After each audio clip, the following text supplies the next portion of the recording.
ఆనాటి నుంచి ఈనాటి వరకు కూడా కమ్యూనిస్ట్ పార్టీలో కొనసాగుతూ మాకు చేతనంత వరకు చేస్తూ ఉన్నాము. మహిళా సంఘాల్లో కానీ పార్టీలో కానివ్వండి, ఇంకా ఇతర ప్రజా సమస్యలు ఏదొచ్చినా ప్రజా సమస్యల్లో కూడా నేను పాల్పంచుకుంటాను. ఎవరికైనా నా శక్తి కొలది ఇప్పటి వరకు పనిచేస్తూ ఉన్నాను.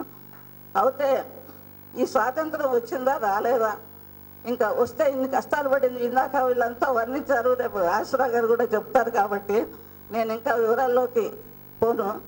జనగాం తాలూకాలో ఆకునూరు మాచిరెడ్డిపల్లి గ్రామాలు ఉన్నాయి.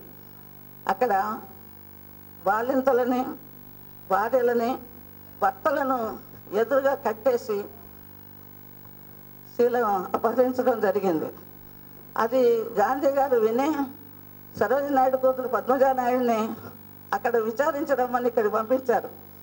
పంపిస్తే ఆకునూరి మాచిరెడ్డిపల్లికి వాళ్ళు వస్తే అప్పుడు రహస్యంగా ఉన్న ఆయన బతుకున్నాడండి, ప్రసాద్, ఆయన పేరు ప్రసాద్, ఆయన తీసుకెళ్ళి పద్మజానాయుడికి వాళ్ళతోటి ఇంటర్వ్యూ ఇస్తే ఆమె తీసుకెళ్ళి గాంధీ గారికి రిపోర్ట్ ఇచ్చింది, ఇది నిజమేనో యథార్థమేనని చెప్పి. ఆ రోజున భారతదేశంలో ఉన్న పత్రికలన్నీ చాలా ప్రముఖంగా ప్రకటించాయి. కానీ వాళ్ళకి ఏమన్నా న్యాయం మాత్రం ఏం జరిగిందో నాకు తెలియదు. అట్లాంటి ఘటనలు జనగాం తాలూకా చీటకోడూరులో లింగారెడ్డి అని మాకు కొంచెం బంధువే, ప్రాణాలతోటి గడ్డివాము తగలబెట్టి దాంట్లో కాళ్ళు చేతులు గట్టి పడేసి చంపారు. ఇట్లాంటి ఘటనలు ఎన్నో ఉన్నాయి. కథలు కావు ఇవి, యథార్థాలు కళ్ళారా చూసాం మేము.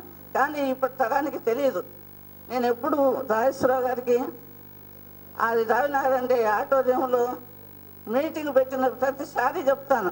ఇందాక వారు చెప్పినట్టు పాఠ్యాంశాల్లో తెలంగాణ సాయుధ పోరాటాన్ని చేర్చేటట్టు మీరు ప్రభుత్వం మీద ఒత్తిడి తీసుకురావాలి. అప్పుడే మనకి చరిత్రలో ఇది నిలిచిపోతుంది. ఈ ప్రపంచ ప్రఖ్యాతిగాంచినటువంటి తెలంగాణ సాయుధ పోరాటం అంటే ఏంటో తెలియదు. ఏదో ఇప్పుడు తరం వాళ్ళు ఏమంటారు, ఎప్పుడో తుపాకులు పట్టుకొని పోరాడారంట. అంతేగాని తెలంగాణ సాయుధ పోరాటం అంటే ఏంటి, అది ఎందుకు వచ్చింది, దాని చరిత్ర ఏంటి అనేది మూలాలు తెలియదు. ఇప్పటికైనా నేను రాజేశ్వరరావు గారు లాంటి పెద్దలకు, మన జయప్రకాష్ గారికి కూడా ఇది పాఠ్యాంశాల్లో చేర్పించినప్పుడే దీనికి సార్థకం అవుతుంది. దాన్ని చేర్పించడం కోసం మీరు కృషి చేయాలని చెప్పేసి నేను ప్రత్యేకంగా మీకు విన్నవించుకుంటున్నాను. అది సాధ్యమైతే నేను బతికుండగా చూస్తే నా జన్మ తరించింది అనుకుంటాను. అందుకని ఇది పాఠ్యాంశాలు లేకపోతే రేపటి తరానికి ఏంటి? ఇందాక వారు చెప్పారు, ఈ రోజున సమాజంలో ఏం జరుగుతుంది, సాంఘిక ఆర్థిక రాజకీయ మార్పులు రాందే మన సమాజం మారదు. దానికి మీలాంటి వాళ్ళు నడుము కట్టాలి. మా తరం అయిపోతూ ఉంది.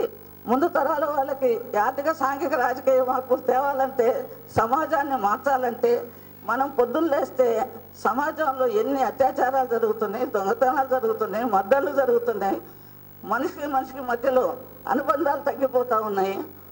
అది అందుకని మేము ఒకప్పుడు అందరూ ఒక కుటుంబంలాగా ఉండేవాళ్ళం.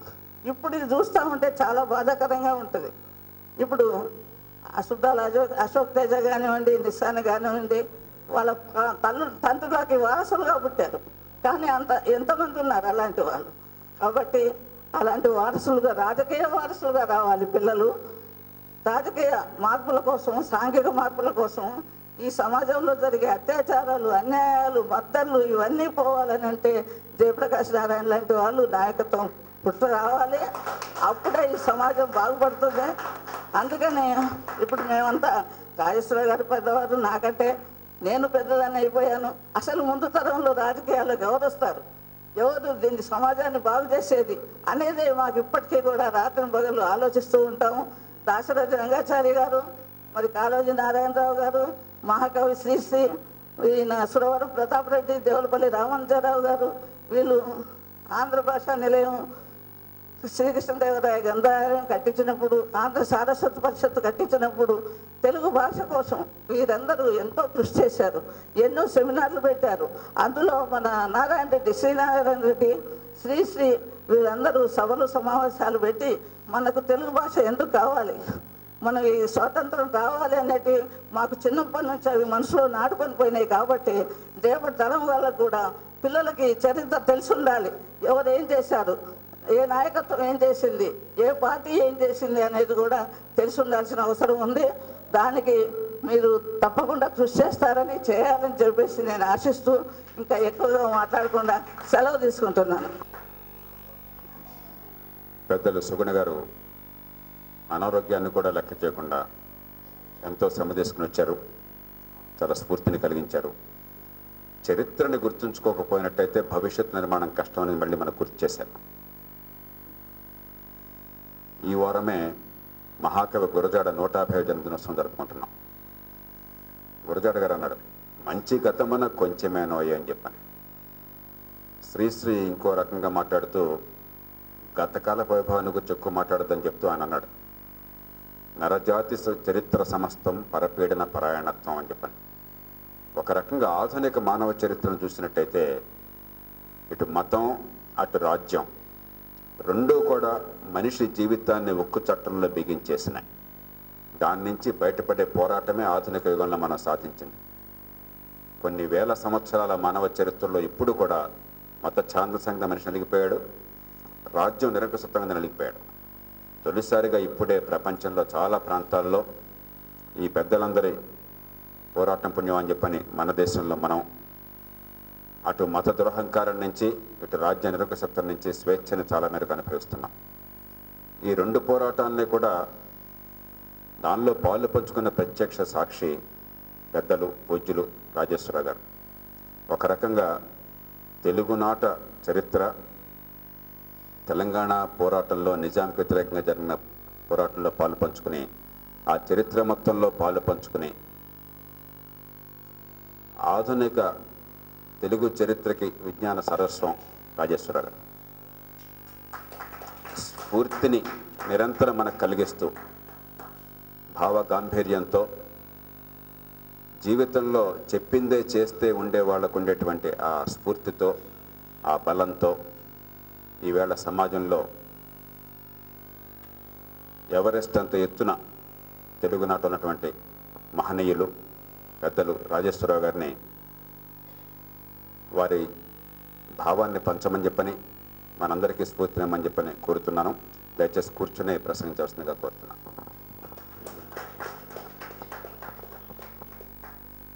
అధ్యక్షుల వారి అనుమతితో కూర్చోడి మాట్లాడిన కొద్దిసేపు అయినా స్పష్టంగా మాట్లాడే అవకాశం కలుగుతుంది కాబట్టి మీరు అనుమతిస్తారని కూర్చొని మాట్లాడుతున్నాను. వేదిక అలంకరించిన సోదరులు, సభలో పాల్గొంటున్న సోదరులందరికీ ఈ 17 సెప్టెంబర్ శుభాకాంక్షలు తెలియజేస్తున్నాను. నేను వేరే విషయాల్లోకి చర్చలోకి పోయే కంటే మొట్టమొదలు మన మిత్రులందరూ చెప్పినట్లుగానే ఇవాళటి రోజు అసలు విషయం ఏమిటంటే మనము ఈ రాజకీయ ప్రాధాన్యత గల రోజులను 15 ఆగస్టు కావచ్చు, లేకపోతే 9th ఆగస్టు 9వ ఆగస్టు కావచ్చు, ఇలాంటి చరిత్రలో అనేక దినాలు ఉన్నాయి, ప్రపంచవ్యాప్తంగా ఉన్నాయి. వీటన్నిటినీ జరుపుకుంటున్నామంటే ఉత్సవం అనే మాట నేను కూడా వాడుతున్నాను, కానీ అలా వాడడం న్యాయం కాదు. ఒక సంస్మరణ, ఆనాటి ఉద్యమాల పుట్టుకకు గల కారణాలు, ఈనాడు మనం నడుస్తున్న సమాజంలో అనుభవిస్తున్నటువంటి సమస్యలకి అనువర్తింపజేసుకుంటూ గుణపాఠాలను తీసుకుంటూ ఒక గొప్ప సంస్కరణ ఉద్యమాలను ముందుకు తోసుకొని పోవడానికి ఉపయోగపడే విధంగా మలుచుకోవడమే ఈ ప్రత్యేక దినాలను జరుపుకోవడం యొక్క లక్ష్యం, ఉద్దేశం. ఎందుకంటే దసరా పండుగ, దీపావళి పండుగ ఇలాంటి పండుగలు చాలా జరిగినాయి. ఆ కాలం వేరు, ఆ కథలు వేరు. కనీసం మనం 20వ శతాబ్దం వచ్చిన తర్వాత 21వ శతాబ్దంలో కూడా అడుగుపెడుతున్నప్పుడు ఈ ఉత్సవాలకు కేవలం సత్కారాలు, సన్మానాలు, తర్వాత నీవు పెద్ద అంటే నీవు గొప్ప అంటే నేను గొప్ప అనేటువంటి ఒకరినొకరు పొగడ్తలు లాంటి వాటితో పరిమితం కావకండి. అసలు చేయవద్దని చెప్పడం లేదు, కానీ అంతకంటే మించినటువంటి కర్తవ్యం అనువర్తింప చేయండి. అనుభవాలను ఇవాళకి అనుభవం చెప్పారు. రామచంద్రారెడ్డి గారు చెప్పారు, అందరు చెప్పారు, సుగుణ కూడా చెప్పింది. ఇవాళ 17 సెప్టెంబర్ నాడు 15 ఆగస్టు వచ్చినప్పుడు మేమంతా, నేను అప్పటికి లా కాలేజీలో ఉన్నానండి. అంటే లా కాలేజీ అంటే నా వయసు మీరు అర్థం చేసుకోవచ్చు, 24 ఏళ్ళు దాటింది. నాకు అమ్మాయి కూడా పుట్టింది. అందుకొరకు ఆ 15 ఆగస్టు కంటే 15 ఆగస్టును అనుభవించలేకపోయాం. నేను లా కాలేజీలో పిల్లలందరినీ, మా కలీగ్స్ అందరినీ ఉస్మానియా యూనివర్సిటీలో నడవండి, బయటికి రండి, ఉద్యమం నిరంకుశత్వం పోవాలి, నిరంకుశ రాజ్యం పోవాలి, ప్రజాస్వామ్యం కావాలి, స్వతంత్రం కావాలి హైదరాబాద్ సంస్థానానికి అని నినాదాలుచుకుంటూ రోజు అదే పని అవుతుంది కదా. ఉద్యమాలంటే అలాగే జరిగేవి. మా ప్రిన్సిపాల్ లా కాలేజీ వారు అన్నారు, నువ్వు లీడర్ అవుతావా ప్లీడర్ అవుతావా చెప్పు నాకు అన్నాడు.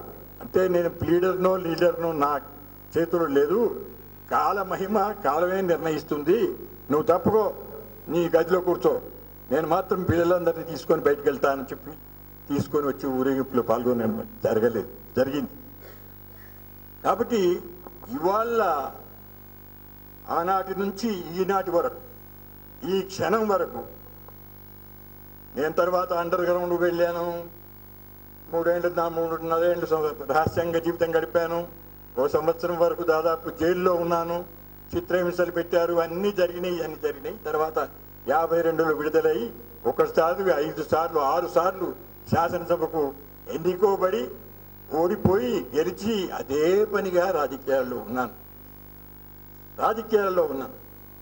పరిపాలనా వ్యవస్థ రాజకీయం అంటే ప్రజాస్వామ్యములో ప్రజల హృదయాలలో తమ భవిష్యత్తు కొరకు తమ సౌకర్యాలను సమకూర్చగలిగేటువంటి తీర్మానాలు చేసి ఆచరించగలిగేటువంటి పద్ధతులలో అధికార బృందం, సేవకులు, ప్రజాసేవకులు, పార్టీల నాయకులు అందరూ కలిసి మా అవసరాలను తీర్చి మాకు సుఖ సౌఖ్యాలు అందజేయాలనేటువంటి కోరికతో ఉంటారు కదా. లేకపోతే ఎవరు ఉద్యోగాలు చేసుకుంటారు, వ్యవసాయం చేసుకుంటారు, కార్మికుడుగా ఉంటాడు, మధ్యతరగతిలో ఉంటారు, వ్యాపారస్తులుగా ఉంటారు, వాళ్ళంతా రాజకీయ కార్యకర్తలా? కాబట్టి రాజకీయ వ్యవస్థ అనేది కొంతమందితో కూడుకున్నదే. ఆ కొంతమందిలో వివిధ పార్టీలు ఉంటాయి, పార్టీలకు చెందిన వాళ్ళు ఉంటారు, నాయకులు ఉంటారు, వాళ్ళ సిద్ధాంతాలు, కార్యక్రమాలు ఉంటాయి. నేను మనం చేసేది ఏమిటంటే, తెలంగాణలో నైజాం పరిపాలన గురించి చాలామంది చెప్పారు. ఇప్పుడు ఈ వేదిక పైన గురించి కూడా చాలా చెప్పారు, కవిత్వాలు చదివారు, చాలా చక్కగా వివరించారు. అందరినీ ఇంకా మళ్ళీ 10 కథలు చెప్పి, నేను చూసిన కథలు, నేను పోరాడిన పోరాటాలు, అనుభవాలు చెప్పి మిమ్మల్ని విసిగించదలుచుకోలేదు. ఒకటి మనం చేసుకున్నాను. తెలంగాణ పోరాటం ఇలా 17 సెప్టెంబర్ నాడు మేము ఆనాడు ఇప్పుడు అందాక సుగుణ చెప్పినట్లు మహిళలపైన అత్యాచారం, బానిసలుగా ఉన్నటువంటి గ్రామీణ ప్రజలందరినీ చిత్రహింసలు పెట్టడం, వెట్టి చాకిరీ చేయించుకోవడం. వర్షం వచ్చింది, తొలకరి రోహిణీ కార్తీ వచ్చింది, వర్షం పడ్డది అంటే ఊళ్ళో ఉన్న 200 నాగళ్ళు మొదలు దొరవారి పొలాలన్నీ దున్ని, దొరవారికి విత్తనాలన్నీ వేసి, దొరవారికి చేసినారు అయిపోయింది అని వారి గుమాస్తాలు సెలవిచ్చిన తర్వాత, అనుమతి ఇచ్చిన తర్వాత వీడు తెల్లవారి మర్నాడు తన భూముల్లో దున్నుకోవాలి. ఏమిటంటారు ఇది? ఇలాంటివి ఒకటి కాదు. బానిసత్వం అనేది అనేక రూపాలలో, అనేక పద్ధతులలో కొనసాగింది.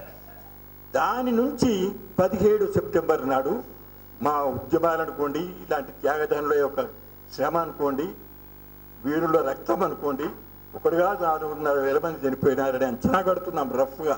4,000, 4,500, 3,100, 400 పైన చెప్పలేము. ఏది ఏమైనప్పటికీ పెద్ద ఉద్యమములో ఆత్మార్పణ చేసినటువంటి ప్రజానీకం పాల్గొనడం వల్లనే ఆ నికృష్టమైన పాలన నుండి విమోచనం జరిగింది. కాబట్టి ఇందాక మన వారు చెప్పినట్లుగా ఇది ఎట్టి పరిస్థితుల్లో కూడా మతతత్వంతో కూడినటువంటి ముస్లిం వ్యతిరేక హిందువుల పోరాటం కానే కాదు.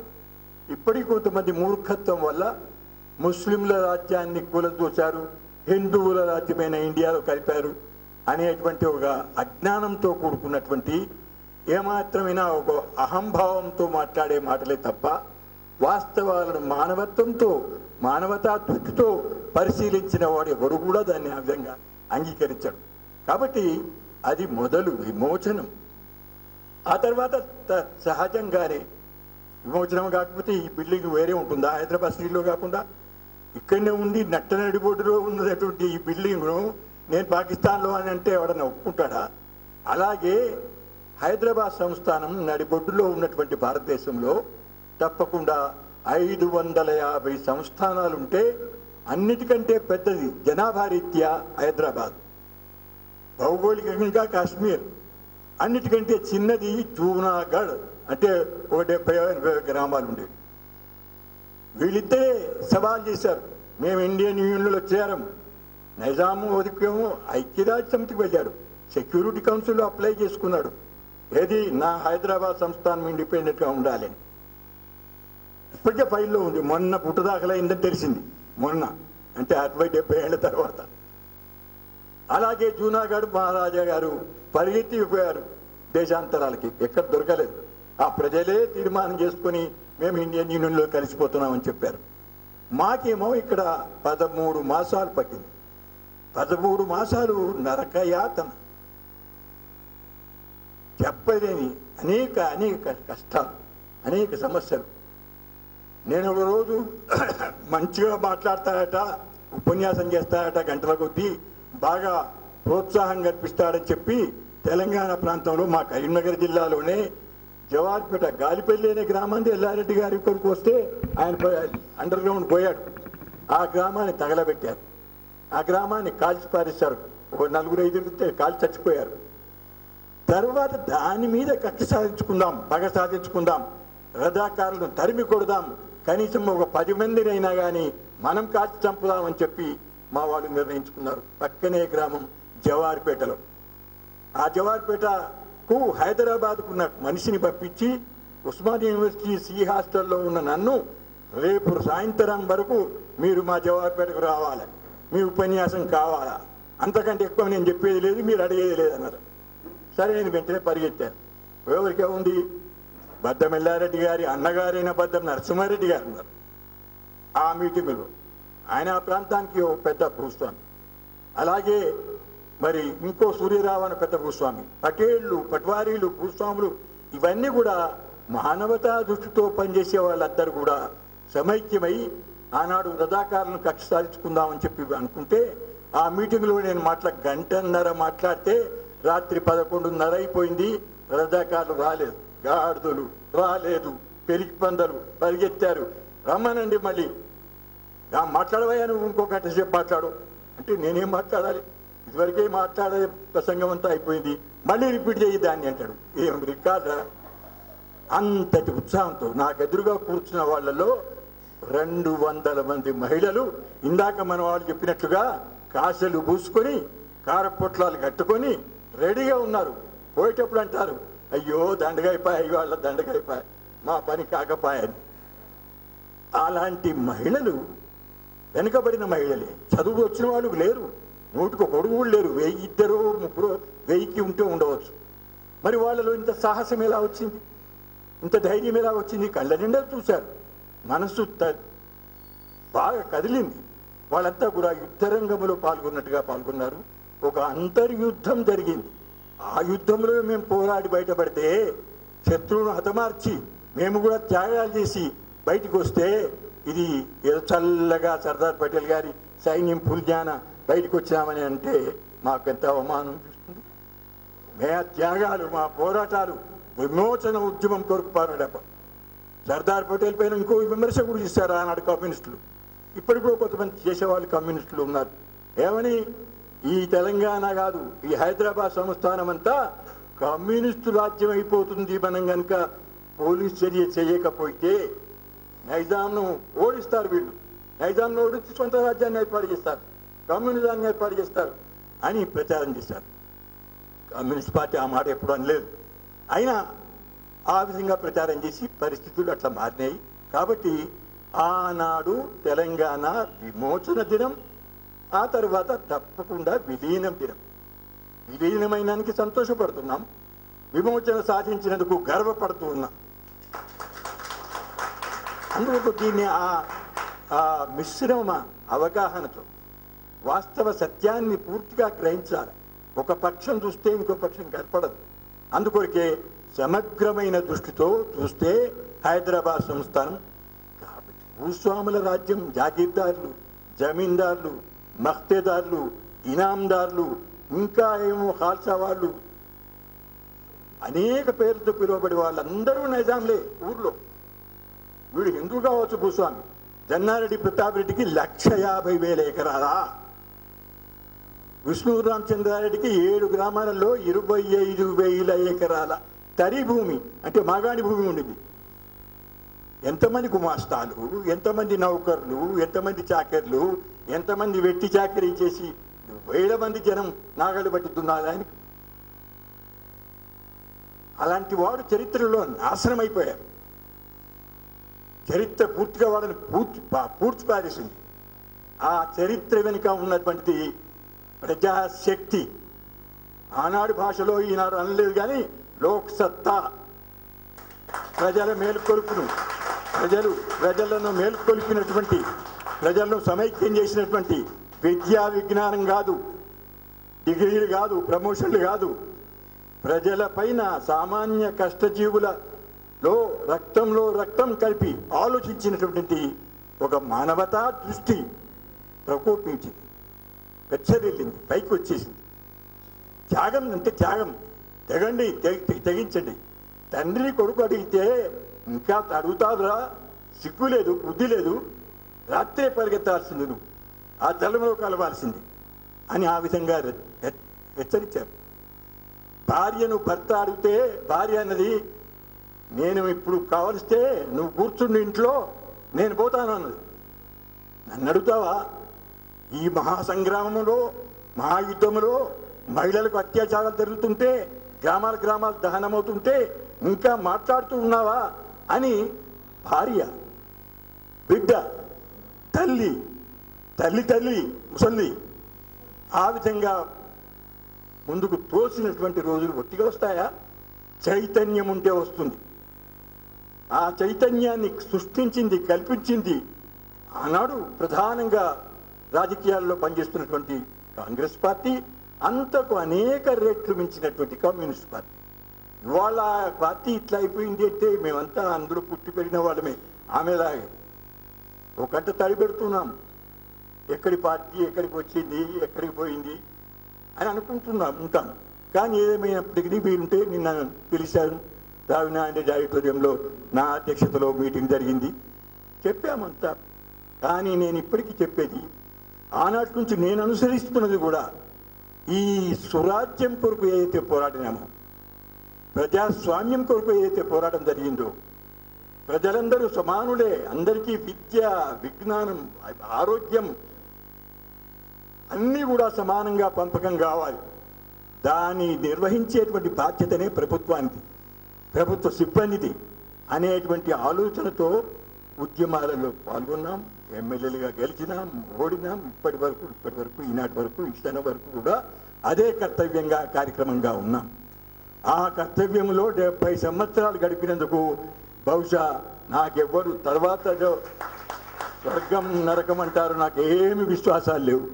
మీ హృదయాలలో, నా ప్రాంత ప్రజల హృదయాలలో నాకు ఇంత స్థలం దొరికి వాళ్ళు తమ బిడ్డలకు, తమ భవిష్యత్తు సంతానానికి ఒక ప్రోత్సాహంగా, ఉత్సాహంగా ఒక పేరు తీసుకొని చెప్తే చాలు, అంతకంటే మించింది జరిగేదేం లేదు. కాబట్టి ఈ ఉత్సవం గురించి నేను మనవి చేసేది, విమోచన ప్రధానం, ఆ తర్వాత సహజంగా జరిగేది విలీనం. ఆ విధంగా ఆంధ్రప్రదేశ్లో కలిసిపోయాం. అనేక ఇబ్బందులు, కష్ట సుఖాలు వచ్చినాయి, పరిపాలన వచ్చింది.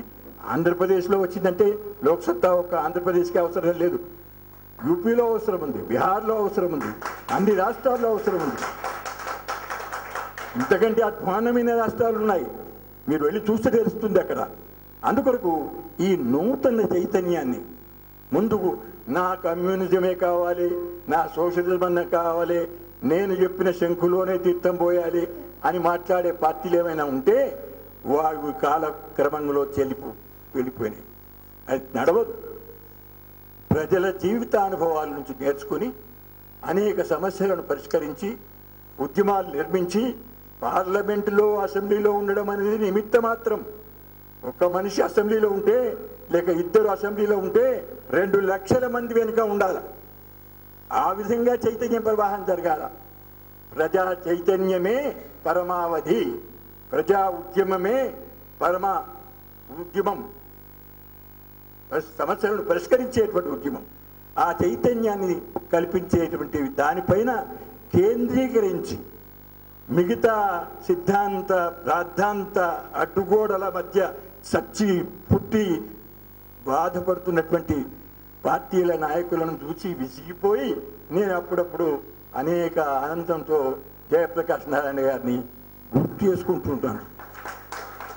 బహుశా ఈ మనిషికి ఐఏఎస్గా ఉండి త్యాగం చేసి ఇందులో పడ్డాడంటే మనకేదో ధనం కానీ అధికారం కానీ పదవి కానీ వ్యామోహం కానే కాదు, ప్రజా శ్రేయస్సు బహుముఖ అభివృద్ధి ఎంత త్వరగా వీలుంటే అంత త్వరగా. ఆ మాటకు వస్తే జయప్రకాష్ లేకపోయినా, రాజేశ్వరరావు లేకపోయినా, ఎవరు లేకపోయినా ఈ ప్రజలు ఈ చీకటి రాజ్యాన్ని సహించరు. ఇవాళ కాకపోతే 10 ఏళ్ళ తర్వాత, 50 ఏళ్ళ తర్వాత, 100 ఏళ్ళ తర్వాత. కానీ అంత దూరం మనం ఎందుకు ఉండి 10 ఏళ్ళ తర్వాత తక్కువ త్యాగాలతో ఎక్కువ విజయాలు సాధించే అవకాశం వచ్చింది. మీకు ఉండే ఫ్యూరల్ అడ్డుగోడలు తొలగిపోయినాయి, రాజరిక అడ్డుగోడలు తొలగిపోయినాయి. అసలు ఇప్పటికీ సామ్రాజ్యవాదం ఉన్నది అని చెప్పి అంటుంటే నేను నవ్వుతూ ఉంటాను. మా వాళ్ళే, మా సోదరులే, కమ్యూనిస్టులే. లేదు, సామ్రాజ్యవాదం నశించింది. వాడు చస్తా ఉంటే అమెరికాలో, యూరోప్లో ద్రవ్యోల్బణం పెరిగి, ధరలు పెరిగి, బ్రతకలేక, చావలేక, అప్పులు తీర్చలేక చస్తా ఉన్నటువంటి సంక్షోభములో మళ్ళీ తిరిగి కోలుకోలేని సంక్షోభంలో పడి చస్తా ఉంటే ఇవాళ సామ్రాజ్యవాదమా? లేకపోతే మళ్ళీ మనమంతా సామ్రాజ్యవాదుల కింద తలకాయ వంచే వాళ్ళమేనా? అసాధ్యం, అసంభవం. తిరిగి సామ్రాజ్యవాదం రాదు, తిరిగి ఫ్యూడలిజం రానే రాదు. ఏమన్నా ఉంటే పెట్టుబడిదారి వ్యవస్థ ఉంది, అందులో క్రోడీ పెట్టుబడిదారి ఏమిటంటే అడ్డగోలుగా పెట్టుబడిదారి దారు, అబద్ధాలు చెప్పి మోసాలు చేసి కాగితాలు దిద్ది కాగితాలు సృష్టించి ఏమో చేసి తంత్రాలు చేసి కుతంత్రాలు చేసి ఆ విధంగా డబ్బు సంపాదించుకోవడం, అధికారం కొనుక్కోవడం, అధికారం చలాయించడం. అది కూడా 5 ఏళ్ళు. 5 ఏళ్ళ తర్వాత చచ్చుకుంటూ మళ్ళీ గ్రామాలకు పోవాల్సిందే. ఆ పద్ధతుల్లో ఈ స్వార్థపర పరిపాలన కొనసాగుతూ ఉంది. ప్రజల పట్ల శ్రద్ధాసక్తులు